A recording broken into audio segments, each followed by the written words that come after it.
My fork hovers halfway to my mouth, laden with sweet potato casserole, as my father's words slice through the muted clatter of Thanksgiving dinner. You're nothing but a leech. It's time for you to leave this house. The sweet potato suddenly looks foreign, unappetizing. Around me, the dining room falls into a silence so complete I can hear the antique clock ticking from the living room. The same clock I paid to repair last month. I look up, searching for something, anything in my mother's face. But Denise stares intently at her plate, rearranging green beans she hasn't touched. Across from me, my 17-year-old sister Tessa's eyes have gone wide, fixed on her half-empty glass of water. What makes this betrayal so sharp is the timing. I spent the entire morning in the kitchen, basting the turkey, whipping potatoes, and baking 3 different pies while they watched football. Just 20 minutes ago, I shared news about my promotion at work. Now, as steam rises from the food I prepared, my father declares me unwelcome. The irony doesn't escape me. My name is on the electric bill that keeps these lights glowing, the water bill that filled the glasses on this table, the grocery receipt for every morsel of this meal, and the insurance statement that covered my mother's doctor appointment last week. Yet somehow, I'm the burden. 3 months ago, when Mom lost her job at the accounting firm, I stepped in without hesitation. The bills piled up faster than excuses, and Frank's part-time work at the hardware store barely covered the mortgage. I started paying for everything else: utilities, groceries, car insurance, even Mom's medical expenses. Each month, as more accounts transferred to my name, Dad grew more distant, more resentful. His signature, once required for everything in this household, became increasingly irrelevant. His authority, diminishing. 2 weeks ago, I overheard him talking to Mr. Simmons next door, his voice carrying through the open kitchen window. "It's not right," he complained, leaning against the fence. "A man losing control of his own household. She acts like she owns the place now." I didn't realize he meant me until I heard him say my name. Frank stares at me now, his jaw clenched tight, waiting for tears or protests. When I simply continue eating, his knuckles whiten around his fork. The sweet potato tastes like nothing in my mouth, but I chew methodically, swallow, and take another bite. "Did you hear what I said?" His voice rises, thick with irritation. "You need to be out by the weekend." My hands tremble slightly, but not from fear, from something deeper, something shifting inside me. I set down my fork, place my napkin beside my plate, and meet his gaze. I understand perfectly. I understand perfectly. These 3 words hang in the air, not tearful or angry but calm, almost thoughtful. Frank blinks, clearly thrown by my composure. The silence stretches until Mom finally speaks, but not to defend me. "Blair," she says, voice hushed and hurried. "You'll still pay the medical insurance this month, right? I have that appointment on Tuesday." And there it is. The full picture comes into perfect, painful focus. Not family, just a financial resource. Not daughter, just a signature on the bottom of checks. I stand and collect my plate, along with Tessa's empty glass. "Of course, Mom," I answer, my voice steady despite the hollow feeling spreading through my chest. "I'll take care of it before I go." As I move toward the kitchen, my mind catalogs everything in this house that bears my name. The internet service I upgraded when Tessa needed it for school. The refrigerator I replaced when the old one died in July. The utility accounts transferred to me when the warnings of disconnection arrived. I rinse my plate at the sink, methodically scraping uneaten food into the garbage disposal. Through the kitchen window, I can see my car in the driveway, the only thing I own outright that isn't tied to this house. At least I'll have that when I leave. Behind me, I hear Tessa's chair scrape against the floor as she brings her plate to the kitchen. When she places it beside the sink, she doesn't meet my eyes, but her fingertips brush against my wrist for the briefest moment. It's the closest thing to support I've felt in months. The digital clock on my nightstand blinks 1:18 a.m. as I fold another sweater into my suitcase. Sleep feels impossible with the weight of Frank's words still ringing in my ears. I've been packing methodically for hours, my movements automatic while my mind races. I reach for the stack of financial documents I keep in my desk drawer: insurance statements, utility bills, grocery receipts, planning to sort what I need to take. But underneath them, I spot a bank statement with Frank's name. Strange. I haven't seen paper statements for months. Everything switched to electronic after Mom lost her job. I pull it out, then another, and another. A small stack of statements spanning the last 3 months, all for an account I've never seen before. An account with a balance that grows each month while I've been draining my savings to keep the lights on. My hands shake as I drop onto the edge of my bed. The statements blur before my eyes until I blink hard, forcing myself to focus on the numbers. $4,000 in July, $5,000 in August, nearly $7,000 now. Flipping through the rest of the documents, I find a boat dealer's brochure with Frank's handwritten notes in the margins. Down payment, $5,500, circled in blue ink. Schedule delivery after Thanksgiving underlined twice. A fishing boat. While I've been paying for Mom's doctor visits and the internet Tessa needs for school, there's more. A notepad with dates jotted down. November utility due dates, my name with question marks. After bills paid, written and underlined. They've been planning this for weeks, waiting until I covered November's expenses before kicking me out. A soft knock interrupts my thoughts. The door opens just enough for Tessa to slip through, her eyes wide as she takes in the packed boxes and open suitcases. "You're really leaving?" she asks, hovering by the door like she's preparing a quick escape. I sit surrounded by the physical evidence of my family's betrayal, while Tessa stands with one hand still on the doorknob. The power imbalance isn't lost on me, her freedom to walk away, my forced departure. "Dad didn't give me much choice," I answer, tucking the bank statements into my purse. Tessa chews her bottom lip. "Mom said they need your room for storage now that Dad's buying that boat." The casual confirmation hits like a physical blow. "Boat?" "The fishing boat he put a deposit on last month." Tessa's voice drops to nearly a whisper. "I heard them planning all this weeks ago. How they'd wait until after you paid the bills for November." "You knew?" The betrayal expands, growing tendrils that reach even to Tessa. Her eyes fill with tears. "I was scared to tell you. Dad said anyone who warned you would be next." I want to be angry with her, but the fear in her face is too real. She's still a child navigating the same manipulative household I'm escaping. "There's more," she continues, glancing nervously at the hallway. "Those medical appointments Mom's been having? The ones you've been paying for with your insurance? What about them?" Last week she came home with her lips all puffy. She told Dad the doctor said she couldn't drink through a straw for 2 days. Tessa mimics our mother's distinctive eye roll. "It wasn't a checkup, Blair. It was fillers." The room seems to tilt slightly. I've been eating ramen noodles 3 times a week to stretch my budget while my mother gets cosmetic procedures on my insurance. I pull out my bank app, showing Tessa my account balance, $763.42. 3 months ago, I had over $9,000 saved. This is what's left of my savings after covering everything here. I tell her, if I'd stayed even one more month, I'd have nothing left. The severity of my situation crystallizes as I say it aloud. I've been on the brink of financial ruin, pouring everything into a family that sees me as nothing more than an ATM, Dad said. "If you try to take any furniture, he'll report you for theft." Tessa says, "Even the stuff you bought." Of course he did. I glance around at the desk I purchased when I started working from home during the pandemic, the bookshelf I assembled myself, the bedding I bought with my first paycheck. He also called the bank today about getting your name off the utility accounts. The time pressure hits me. I need to secure housing, protect what remains of my finances, and untangle myself from the family accounts before they can cause more damage. I reach under my bed and pull out a shoebox. Inside are receipts for everything I've purchased for the house, organized, dated, with my credit card statements attached. The desk, the new refrigerator, Tessa's laptop, the living room carpet, even utility bills, with my name clearly listed as the account holder. A small victory in this sea of betrayal. Proof that I'm not crazy, that I've been carrying this household while they plotted behind my back. Tessa watches me sort through the receipts, her expression unreadable. "Blair?" she asks finally. "Yes?" "What would you do in my place? If you had to choose between standing up for what's right and keeping peace in the only home you have?" As I sorted through these receipts in the middle of the night, I faced a difficult choice. Should I confront my parents with evidence of their manipulation? Or simply leave and let them discover the consequences on their own? Standing up for myself might bring closure, but a quiet exit would avoid a painful confrontation. What would you do when the people who should love you unconditionally have proven they only value what you provide? I look at my sister, caught in the same toxic environment I'm escaping, and realize I don't have an easy answer for either of us. 3 days later, while I am at lunch break at my part-time job, My Aunt Phyllis's voice crackles through the phone, each word landing like a slap.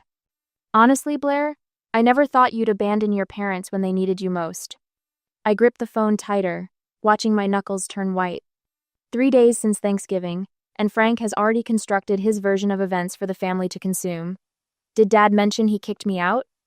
I ask, keeping my voice level. He said you left them high and dry after a little disagreement, she says, her tone heavy with judgment. They're organizing a family meeting at my house this weekend to discuss your behavior. Of course they are. A public forum where they control the narrative. I'm sure they are, I say, and end the call before she can respond. After the shift, I came to my friend's home. I sink onto the edge of Drew's pull-out couch, now my temporary bed. My entire life sits in 4 hastily packed boxes and 2 suitcases stacked against the wall. Everything I couldn't fit waits in my car downstairs. 25 years reduced to what I could grab in 2 frantic hours while my parents were at church on Sunday. My phone buzzes again. Another text from a cousin who's heard I've broken Mom's heart. I don't open it. The constant notifications have created a new anxiety. Each alert sends my heart racing, wondering which relative will attack next. When Drew returns from her shift at the hospital, she finds me cross-legged on the floor, surrounded by paperwork. Operation Financial Freedom? Going well? She asks, dropping her bag by the door. Almost done. I tap my pen against a notebook filled with account numbers. I've canceled the automatic payments for their utilities, removed myself from their cell phone plan, and called to take my name off their internet service. What I don't say is how the customer service representative laughed when I explained that, yes, I was voluntarily removing myself from financial responsibility for my parents' bills. Good, Drew says, settling beside me. Your parents can figure out their own mess. The weight of starting over presses against my chest. My savings account shows a balance that would make most financial advisors wince. 3 months of covering my family's expenses has left me with barely enough for a security deposit on my own place, let alone first and last month's rent. You sure your roommate doesn't mind me crashing here? I ask. Max? He's thrilled to have. The front door swings open, and Max bursts in with his enormous golden retriever bounding ahead of him. Blair, Max announces. You have to meet the world's worst therapist, but he works for treats.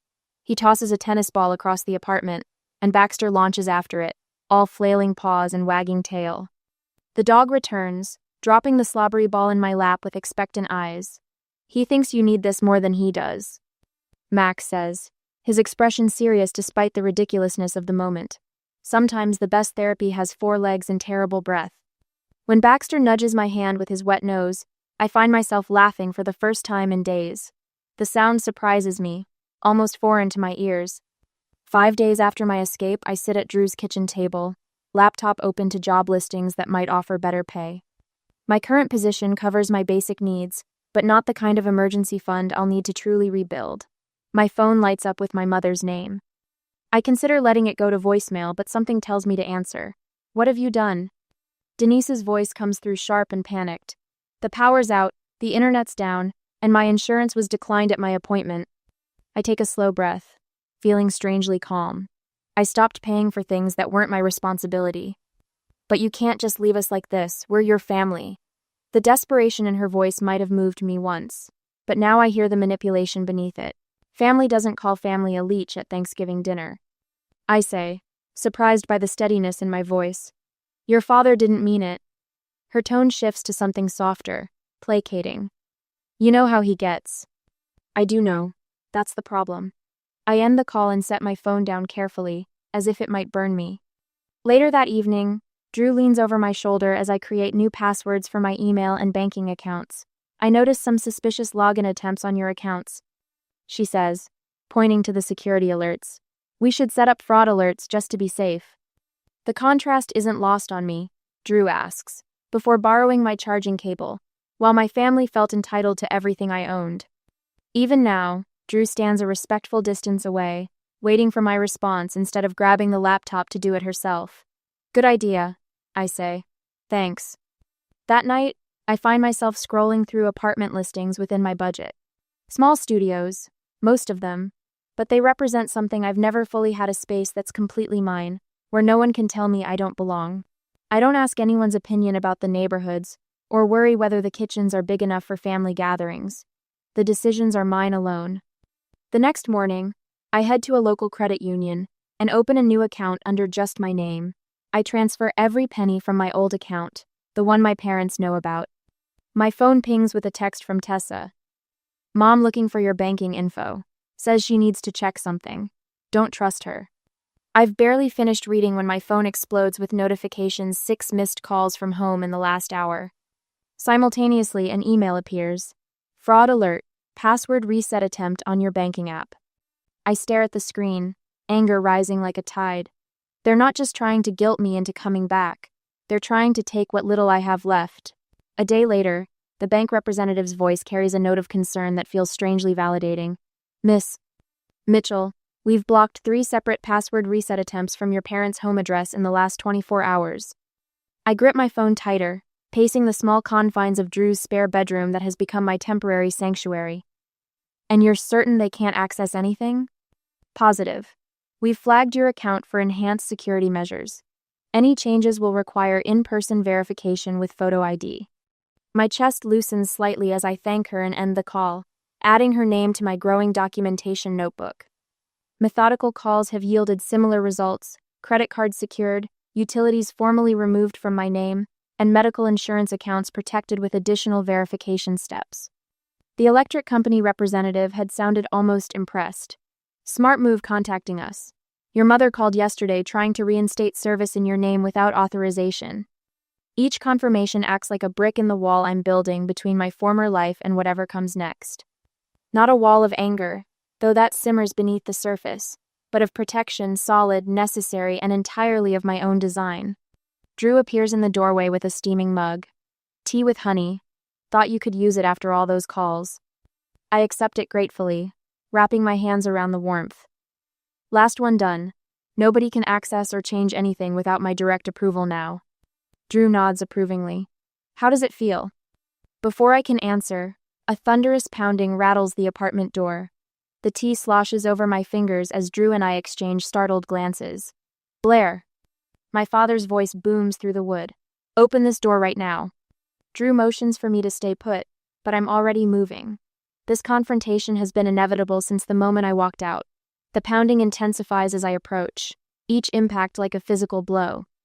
Through the peephole, I see my father's face, flushed and contorted with rage. I've seen directed at bill collectors, telemarketers, and now me. I know you're in there. Another series of blows makes the door frame shudder.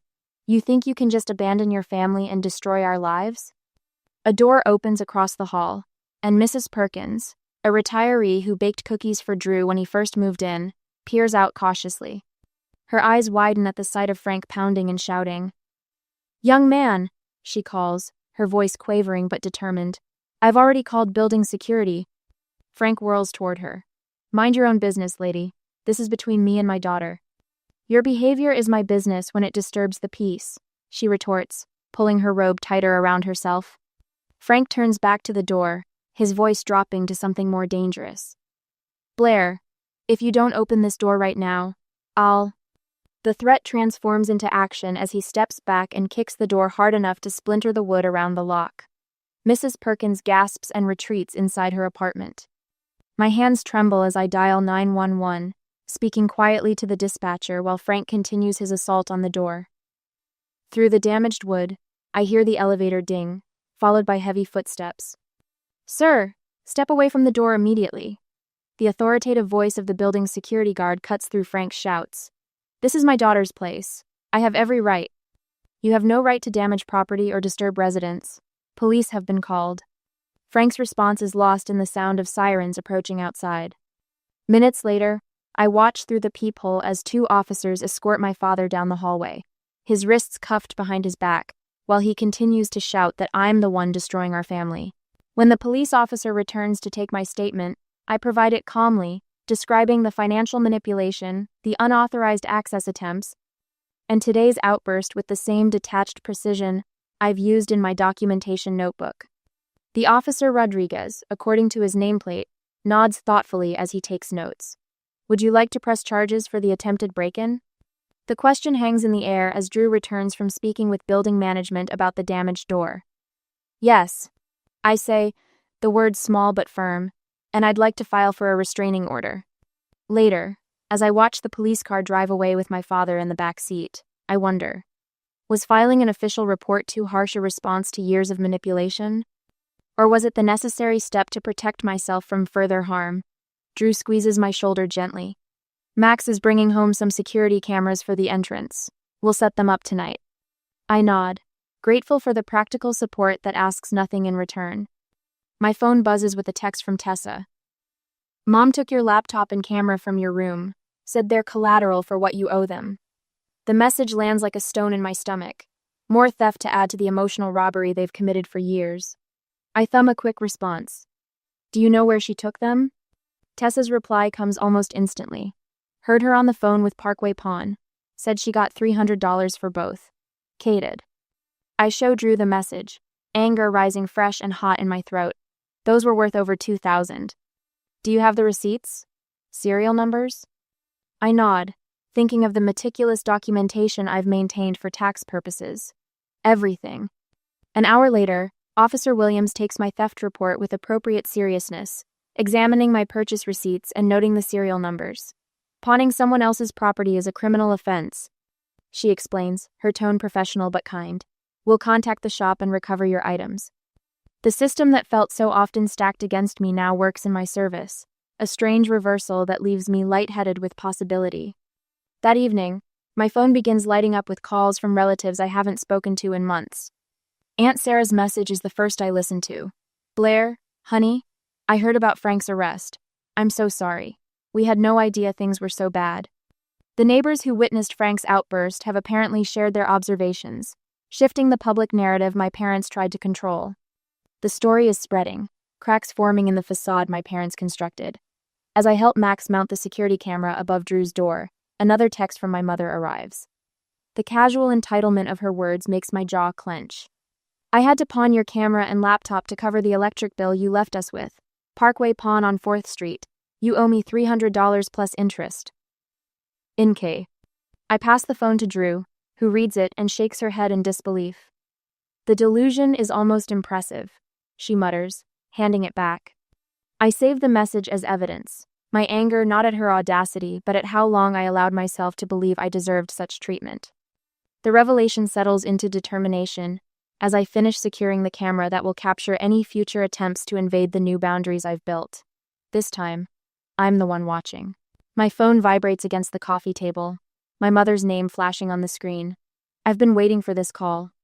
3 days since I filed the police report about my stolen laptop and camera, and finally, they're ready to negotiate. Blair? Mom's voice trembles slightly. I've been thinking about everything, and I want to propose a compromise. I say nothing, letting the silence stretch between us. In the background, I hear the television playing the same game show that used to fill our living room every weekday at this hour. If you drop that ridiculous theft report, you can come back home. She pauses, clears her throat. We'll let you continue living here, of course. Your room is still exactly as you left it. The rehearsed quality of her words is unmistakable. I picture Dad hovering nearby, nodding approval at her performance. And Blair, she continues when I don't respond. I think we should discuss your state of mind lately. Frank and I are concerned that you might be having some kind of breakdown. That's something our friends and family would understand better than what you're claiming happened. The threat lands with perfect clarity. Drop the charges or be labeled unstable. I take a slow breath. I have copies of every bill I've paid for the last 6 months. I say, my voice steady. I have bank statements showing transfers to your account. I have text messages asking me to pay for your cosmetic procedures that you claimed were medical necessities. I pause. Would you like me to present all of that as evidence? The silence on the other end tells me everything I need to know. The next morning, Officer Williams follows my car to my parents' house. Her police cruiser parked in the driveway sends a clear message to the neighbors who've been fed my father's lies. As we walk to the front door, I notice curtains twitching in windows across the street. Mom answers the door, her smile faltering when she sees the officer. Mrs. Mitchell, Officer Williams says, I'm here to accompany Blair, while she retrieves her remaining belongings. Inside, the house feels smaller than I remember. Mom hovers nearby as I head straight for my bedroom, Officer Williams following close behind. I've prepared copies of all my financial contributions. I tell the officer, handing her a folder I've been compiling.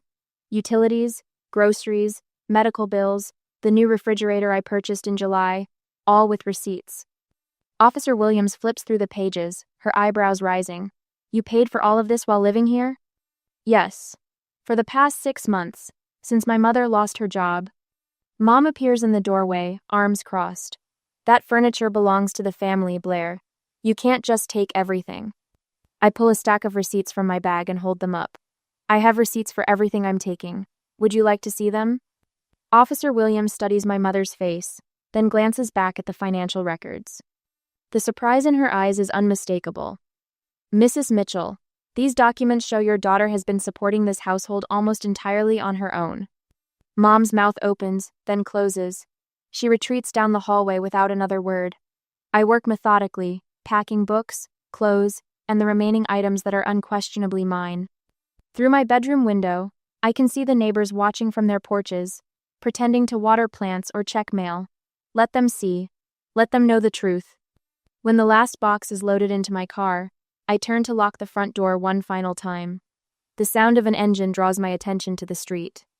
My other car that I'd left parked at Drew's apartment, pulls into the driveway, my father behind the wheel. My stomach drops. The spare key. I'd forgotten about the spare key I'd given them for emergencies. Dad steps out, jingling my keys in his hand.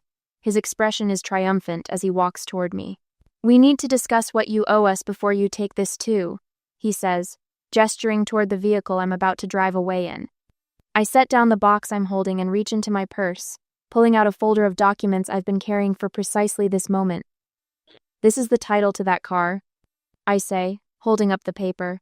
And this is the registration, both in my name. Officer Williams steps forward. Sir, that vehicle is registered to Blair. You need to hand over the keys immediately.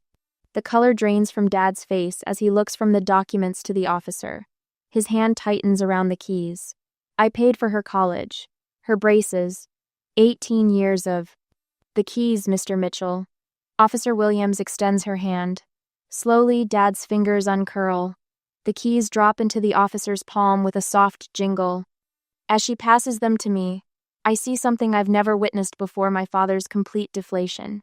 The man who has towered over our family for decades suddenly looks small, diminished.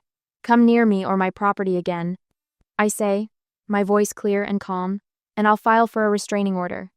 I slide into my car, adjust the mirror, and turn the key. As I pull away from the curb, I see the neighbors still watching, witnesses to the final act of our family drama. Mrs. Henderson from next door doesn't even pretend to be checking her mailbox anymore. She stands on her lawn, phone in hand, no doubt already spreading the news. In my rearview mirror, Tessa appears in the doorway. She's caught between worlds, one foot in the house where our parents remain, one hand raised in a tentative wave to me. Her face reflects both sorrow and something else: admiration, perhaps. The strength she hasn't yet found for herself. I'm 3 blocks away when my phone buzzes with a text. Tessa. They're blaming me now. What do I do? The light ahead turns red. I press the brake and stare at the screen, watching those 3 dots appear as she types something else, then disappear. My sister, the one innocent party in all of this, now stands where I once did, bearing the weight of our parents' manipulation. The light changes to green, but I remain still, cars honking behind me as I consider what comes next. Sunlight streams through gauzy curtains I chose myself, painting warm patterns across the hardwood floors of my apartment. 3 months have passed since I drove away from my parents' house with Officer Williams' business card tucked in my wallet. The difference between then and now still catches me by surprise sometimes. I run my fingers along the edge of my desk, where neatly organized bills fan out like a deck of cards: electricity, water, internet, renter's insurance, all in my name, all comfortably within my budget. No one else's financial emergencies hiding between the envelopes. My bank statement sits open beside them, the numbers growing modestly but steadily each month. The emergency fund I'd depleted supporting my family is slowly rebuilding itself. 6 months of security, that's my goal. I've already reached 2. The quiet contentment of making decisions without defending them feels like a luxury I'm still getting used to. Last weekend I painted an accent wall deep teal, without asking anyone's permission or hearing how I'd regret the color choice. The freedom to make even small choices feels enormous. A year later, my apartment buzzes with the gentle hum of conversation and laughter. I slide a golden brown turkey onto my dining table, smaller than last year's but cooked to perfection. The irony of hosting Thanksgiving isn't lost on me. "Can I help with anything?" Tessa asks, hovering uncertainly by the kitchen counter. My sister looks different now, taller somehow, though she hasn't grown an inch. Maybe it's the confidence she's developing away from our parents' shadow. "Your company is contribution enough," I tell her, the words flowing naturally. How different from the tally of expenses I once kept in my head, measuring my worth by what I provided. I move around my space with an ease that would have seemed impossible last November. The dishes don't match perfectly. The table is secondhand. But everything here is genuinely mine, chosen with care, rather than acquired through obligation. Drew raises her glass as we settle around the table. "To found family and boundaries worth keeping." Max and Tessa lift their glasses in response. My sister has flourished since moving into her college dorm 3 months ago. I helped her navigate financial aid forms and housing applications, knowledge from my own journey becoming stepping stones for hers. Later, as Tessa and I sort through scholarship applications at my kitchen counter, she mentions the latest family update. "They lost the house last month," she says quietly. "Dad's still blaming the bank, the economy, everyone but himself. They're staying with Uncle Rick, but he's already dropping hints about them finding their own place."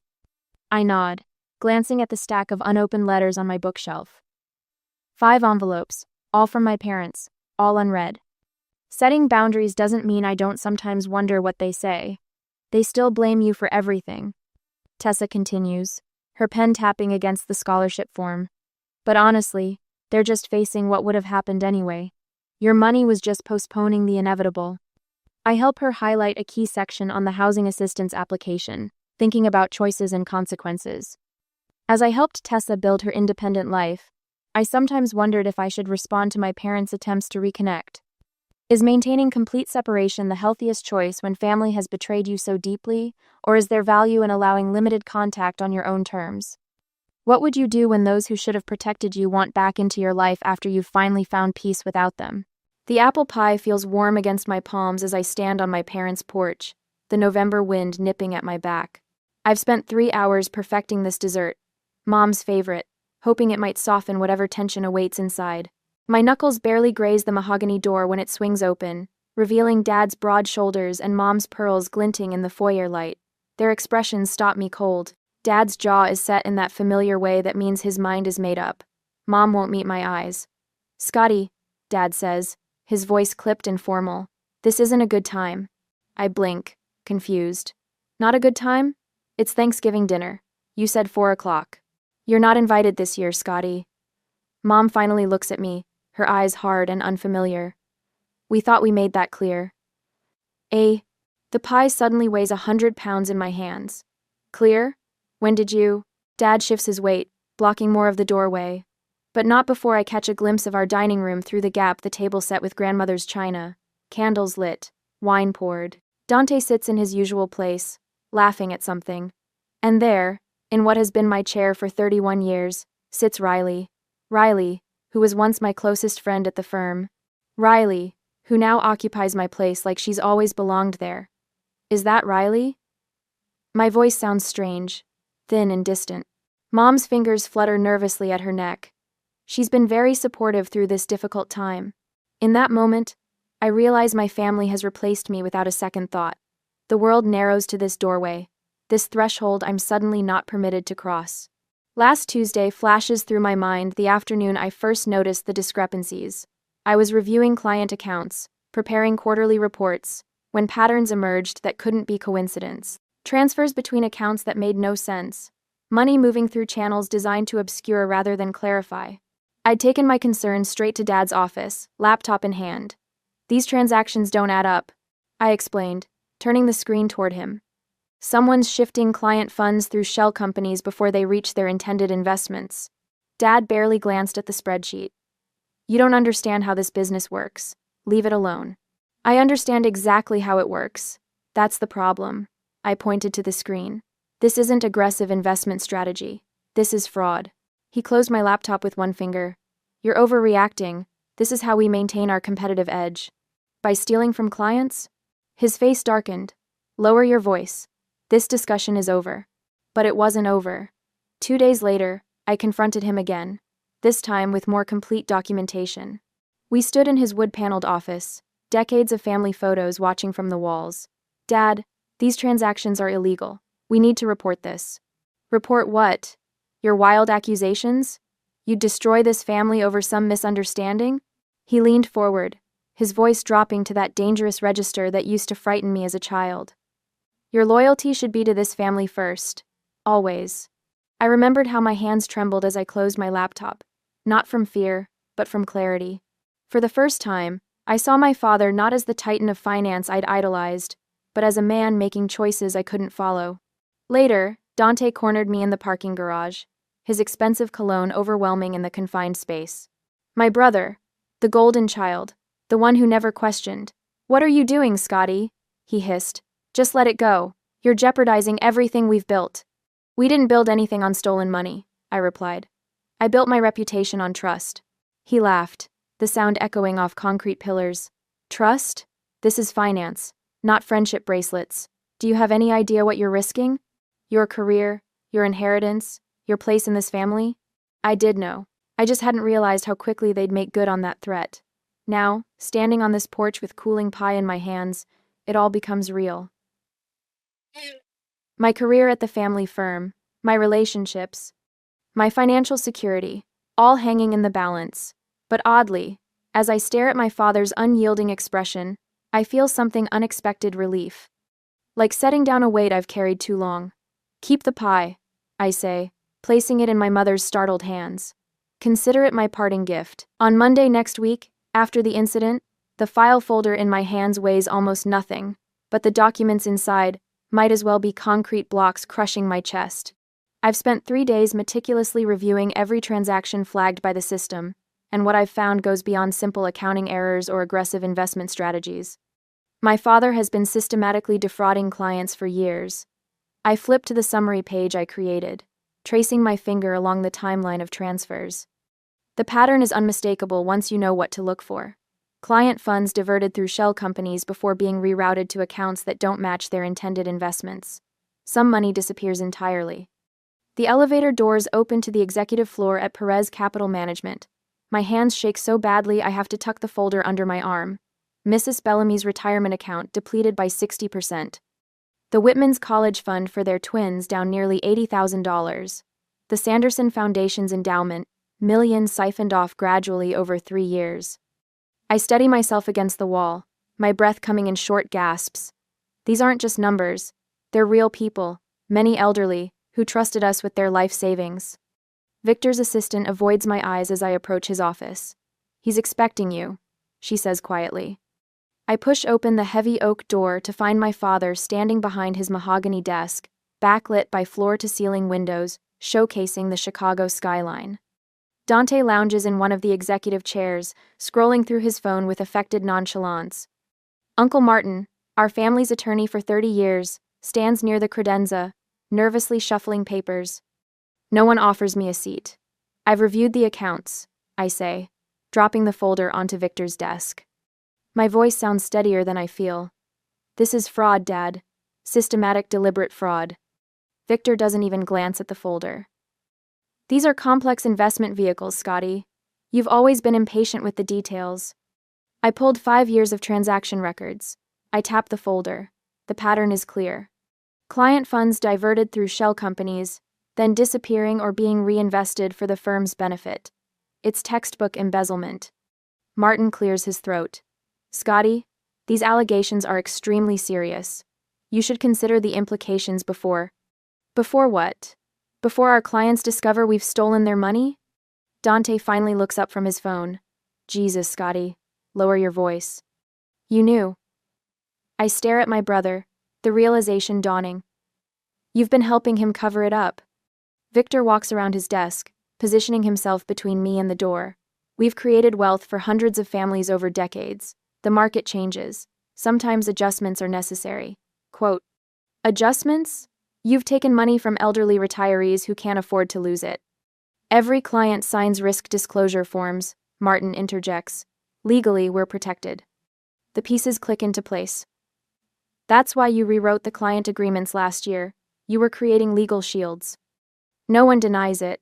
Victor places a hand on my shoulder. His touch makes my skin crawl. Scotty, you're part of this family. This firm is your legacy too. Not if it's built on theft. Be reasonable. Dante stands, straightening his Italian suit. Think about what you'd be throwing away. Your inheritance. Your reputation in the industry. My reputation? What about Riley telling people at the Thompson event I'm having a breakdown? Victor's face reveals nothing. Riley is protecting this family while you threaten everything we've built. She said I was unstable and fabricating problems, I say. That was you, wasn't it? You told her to spread those rumors. We needed to manage the situation, Dante says. You've been acting erratically. For a moment, doubt creeps in. Am I overreacting? Missing something crucial that would make their actions justifiable? But the numbers don't lie. The devastation these clients will face doesn't lie. If you proceed with these accusations, Martin says, you understand the consequences? Victor's voice turns ice cold. No trust disbursements, no firm resources, no family support. You'll be completely on your own. I leave without another word, my mind spinning with their threats. In the elevator, I press the button for the accounting floor instead of the lobby. Clara works late on Mondays. I find my cousin alone in her office, spreadsheets covering her desk. Can we talk? I ask, closing her door. She studies my face. You found something in those accounts, didn't you? I nod, afraid to speak. I've noticed irregularities too, she whispers, sliding a USB drive across her desk. I've been tracking them for months. I was afraid to say anything. The validation nearly brings me to tears. I'm not crazy. I'm not alone.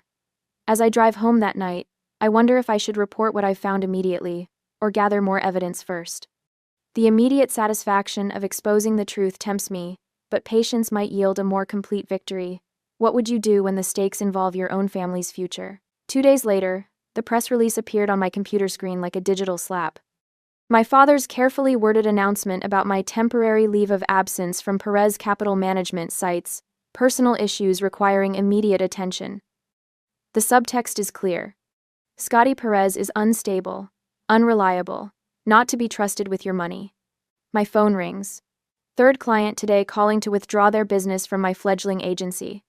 I'm sorry, Scotty, says Gerald Whitman, a loyal client for 5 years. Your father called personally, said you were going through something difficult. Suggested we might want to postpone our rebranding until you're back on your feet. The careful pauses tell me exactly what Victor implied. Mental breakdown, emotional instability, maybe addiction. I understand, Gerald. My voice stays steady while my free hand clenches so tight my nails leave half moons in my palm. After hanging up, I check my bank account, a habit born of growing anxiety, and find my balance frozen. A call to the bank confirms my worst fear. All accounts connected to the family trust have been suspended pending internal review. Just like that, 15 years of my own earned commissions and savings vanish behind a wall of Perez family control. They're not just attacking my reputation, they're ensuring I can't fund a proper defense. The downtown apartment, with its floor-to-ceiling windows and doorman, goes first. I pack 3 suitcases and move to a 1-bedroom rental in Evanston, 40 minutes north and worlds away from my previous life. The real estate agent takes one look at my frozen accounts and requires 3 months advance rent, draining most of my emergency cash. My phone becomes an instrument of dread. Each ring might be another client leaving, another colleague believing the rumors. I start silencing it during the day, checking messages only after a glass of wine at night. Sleep becomes elusive. I wake at 3 a.m., heart pounding, certain I've missed something crucial in the documentation I'm compiling. I create elaborate spreadsheets tracking every suspicious transaction, color-coded timelines of who knew what when. The walls of my new bedroom disappear behind printouts and sticky notes. Food loses its taste. I subsist on coffee and protein bars, forgetting meals until dizziness reminds me. My clothes hang looser. The face in the mirror looks hollow-eyed, determined. Still, I type. Print. Highlight. Each documented transaction becomes another brick in the wall between my old life and whatever comes next. Whatever they take from me, they can't take this. The truth, methodically assembled, page by damning page. A knock interrupts my concentration. My elderly neighbor, Mrs. Patterson, stands in the hallway, holding a loaf of bread still warm from the oven. Whatever they're saying about you, dear, I've known you since you were small. You've always done the right thing. Her simple faith brings the first tears I've allowed myself. The unexpected knock comes on a Thursday evening next week. Through the peephole, I see my father's stern profile and my mother's pearl earrings catching the hallway light. I open the door but don't invite them in. They enter anyway. Mom's eyes widen at the papers covering every surface. Dad remains impassive. "This has gone far enough, Scotty," he says, surveying my cramped living room with barely concealed distaste. Mom opens her designer handbag, removes a thick document. "Just sign these papers saying you were mistaken, and everything goes back to normal." Her voice carries a rehearsed lightness. "Your apartment, your accounts, your position at the firm. We'll tell everyone it was all a misunderstanding." Dad steps closer. "Be reasonable. This crusade of yours helps no one and hurts everyone, including yourself." He gestures at my surroundings. "Is this really worth it?" I look at them. Really look. Mom's carefully maintained appearance masking her discomfort. Dad's absolute certainty that I'll eventually bend to his will, just as I always have. Something shifts inside me, a tectonic plate finding its true position. "Normal was the problem," I say, the words coming from somewhere deeper than thought. "I can't pretend anymore." Mom's face crumples. Dad's hardens. "Then you've made your choice," he says. As the door closes behind them, I realize I'm standing taller. Their approval, which I've sought my entire life, suddenly weighs nothing against the clarity of this moment. For the first time since this began, I'm absolutely certain I'm on the right side of this fight. Ethan from the SEC calls the next morning. "I reviewed those preliminary documents you sent," he says, voice lowered. "We need to talk. Not on the phone, not at my office. We meet at a coffee shop in Wilmette." He slides a notepad across the table. "You're on to something significant, but we need more. Specific transactions, account numbers, authorization chains."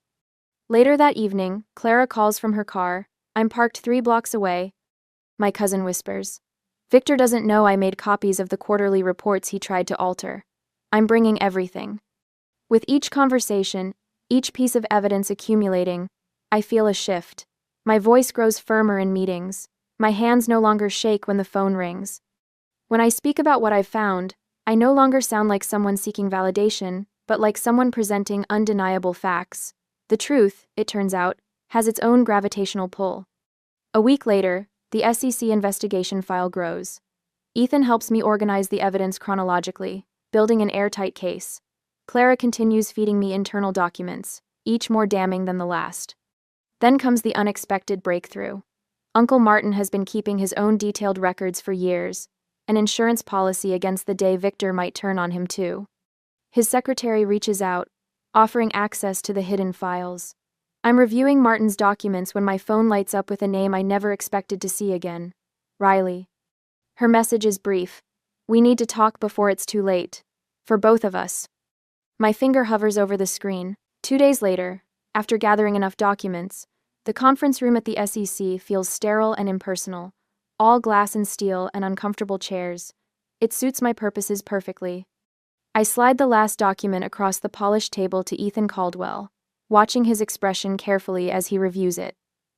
"This transaction here," I say, tapping a highlighted line, "shows how client funds were diverted through shell companies before reaching their supposed investments. I've organized everything meticulously, a chronological timeline spanning 5 years. Impact statements from unwitting clients, even internal memos documenting the deliberate cover-up." Ethan removes his glasses, rubbing the bridge of his nose. "Miss Perez, when you first contacted us, I thought this might be a disgruntled employee situation or a family dispute." He spreads the documents before him like playing cards. "But this is systematic. The scale of it is criminal," I finish for him. "And it's still happening." He nods slowly, his professional demeanor cracking to reveal genuine concern. "I'll need to bring in our forensic accounting team. This will trigger a formal investigation." That's what I was hoping for. I'm halfway to my car when my phone buzzes.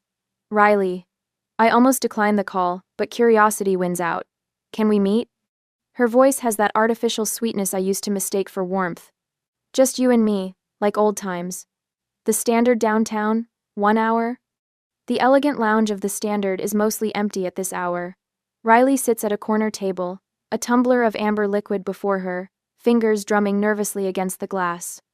She looks up when I approach, her smile tight and calculated. You look terrible, she says, somehow making it sound like concern. I slide into the chair across from her. What do you want, Riley? She leans forward, lowering her voice. They're offering you $5 million to walk away. I blink, genuinely caught off guard. Excuse me? $5 million, Scotty. Tax-free, offshore account. All you have to do is sign a statement saying you misinterpreted some transactions and withdraw your allegations. My hand slips into my pocket, pressing the record button on my phone. Who's offering?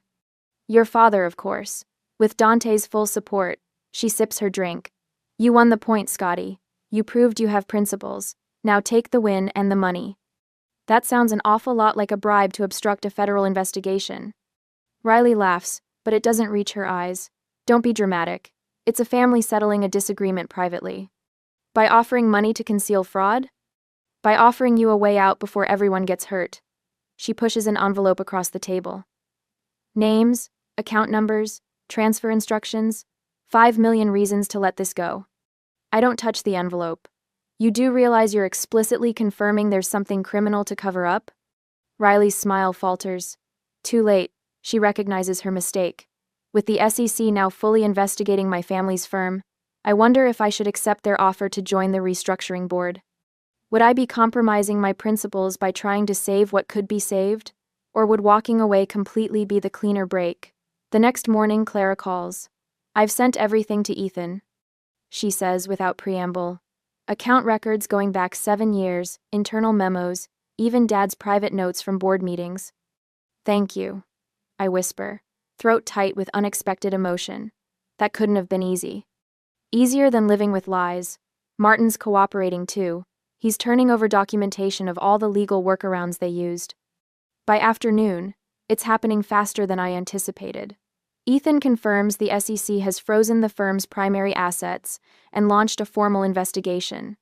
Clara's and Martin's evidence corroborates everything in my timeline, creating an airtight case. The news breaks just after market close. Financial fraud investigation rocks Chicago firm. Blares the headline on my phone. I'm still reading when another call comes through. Scotty. My father's voice sounds strange, smaller somehow, with a tremor I've never heard before. This has gone too far. Scotty. I remain silent, savoring the unfamiliar power of making him wait for my response. We need to talk, he continues, desperation leaking into his tone. As a family. At the house. About what? How to avoid prison. A heavy pause stretches between us. Please, he says finally. The word sounds foreign in his mouth. Tomorrow night, 7 o'clock. As I end the call, I realize my hands aren't trembling anymore. For the first time since this began, the weight on my shoulders feels less like a burden and more like strength. The next day at my parents' house, the leather chair in my parents' living room feels cool against my palms as I perch on its edge. Through floor-to-ceiling windows, Chicago's skyline glitters against the evening sky, a view I once found comforting. Now it feels like a kingdom built on quicksand. Father stands by the fireplace, his posture lacking its usual rigid confidence. Mother paces behind the sofa, her diamond bracelet catching the light with each nervous gesture. Dante sits opposite me, legs crossed, fingers steepled under his chin. We've prepared a statement. Father slides a folder across the coffee table. The board agrees you should take control of the company. I don't touch it. Control of what? A firm under SEC investigation? A temporary setback. His voice softens to a tone I haven't heard since childhood. You can fix this, Scotty. Sign this amended statement, take the helm, and we'll issue a public apology for the misunderstanding. Misunderstanding? The word hangs between us. Mother approaches, eyes glistening. Please, Scotty. Everything we built over 40 years, your father's legacy, our reputation, is that worth destroying over some accounting discrepancies? They weren't discrepancies. I keep my voice steady. They were deliberate acts of fraud against people who trusted you. Dante slams his hand on the armrest. Do you have any idea what you've done? 3 generations of Perezes built this company. Grandfather arrived with nothing but a high school education and created something that mattered. You're burning it all down because you've suddenly developed a conscience? The accusation stings less than it would have months ago. Their desperation tastes almost sweet after what they've put me through. You want me to lie to federal investigators? I say, take control of a sinking ship, and somehow convince everyone the water isn't really rising.